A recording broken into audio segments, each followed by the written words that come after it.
Hey, what's up everyone? This is Anthony from Anthony's Customs, and for this review we are looking at the DC Universe Classics Collect and Connect VALIDUS, or Build-A-Figure VALIDUS if you want to go with the Marvel Legends terminology. I thought I reviewed this guy before, but one of my viewers asked that I review it and said he couldn't find it, and then I looked and I couldn't find it, so if I did review it, well, I'm reviewing it again because I couldn't find it and he wants me to review it. So here it is. And I can't remember, frankly, what I've reviewed or not at this point. So he's actually a pretty cool Collect and Connect just because of this head. I really loved the way they did that clear plastic. This is smooth, and then all of the wrinkly parts are actually on the inside. And then the brain, of course, is sculpted on the inside also. So it gives it a really cool effect, and I like the sculpt work they did with the mouth and these eye wrinkles. It's a really nice looking piece.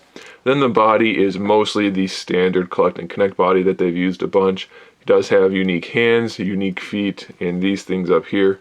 So that's pretty cool. Of course, these do get in the way of the articulation. This one, it's frozen up, so I can't show you at all. This one's going to show you.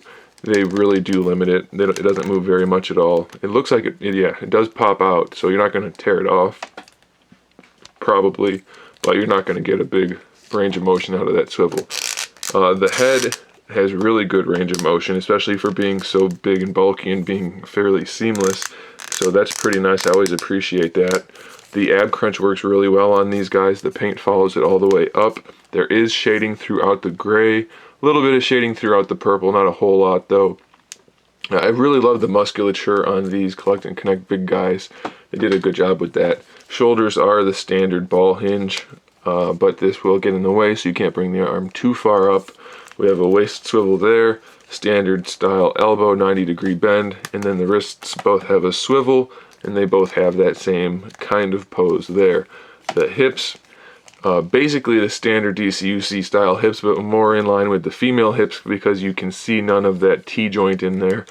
But you do get all of the range of motion out of it, so that's pretty good. He's bulky, so they don't go quite as far up, but they do look much better than that regular DCUC style hip. No cut joint in the thigh, so there's no thigh swivel. We do get a 90-degree bend if it's not going to stick too much. Almost a 90-degree bend out of the knee joint. And then we get the pretty nice range of motion in the ankles, nicely articulated ankles, and there is an ankle rocker, so that's pretty good. I would like to point out that none of the lines that are painted on are sculpted on. The only sculpting other than the hands and feet, only sculpting is going to happen right in here, and then of course on the head. The rest is just a blank body. So it's not the most impressive action figure ever, but it's a nice, cool looking piece, and he makes a nice piece on the shelf, a nice shelf. It looks good on a shelf, let's just put it that way. I can't talk. So there it is, guys. I should probably give you the height. He stands 9.5 inches tall, roughly. So there it is. Thanks for watching, guys. Stay tuned for more figure reviews, custom figures, and other good stuff.